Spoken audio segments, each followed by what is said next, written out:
So there's that pond I was talking about building, right? The deep pond. Yeah. So we were talking about building it kind of right here or something. So this guy would be, 15 feet deep, flat bottom, some shape that is efficient to build, but you might also make it and the reason you wanted a flat bottom so that if you ever want to put like a gill net or some kind of a net inside, it goes right to the bottom of the pond, and okay. and it seals it off. But what the trick is that, so you make this like a big pond. I'll just draw it.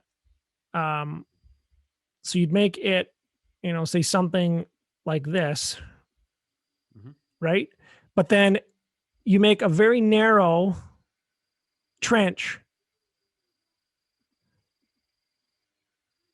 that goes out into the water, and you'd make this as narrow as you can to get down to the bottom of this water body. So this is 5 feet. You'd go down 5 feet and then make it wide enough so that you could still have your side slopes, proper. So, like if it's say it's 5 feet down, you want a 1-to-1 side slope. It'd need to be 10 feet wide at the top, right? If it went down to like a V or something like that. Now, what this allows you to do is and this would be like 15 feet. So you would oxygenate this water body, and you would feed like a wind powered or solar, or depending on what is a good resource in your area. Okay. Or just electric, so you don't have a catastrophic failure. Yeah, exactly. And so, but the actually coming back to that is I wouldn't use a windmill, because the worst time for oxygen in a pond is on hot, still nights in the summer. That makes sense. Okay. And so if it's hot and still, you've typically had really good sunlight for the whole day, and you should have, so at least solar, maybe both.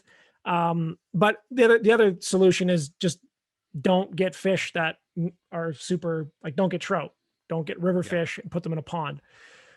But build it and see what native fish want to be there anyway. Exactly.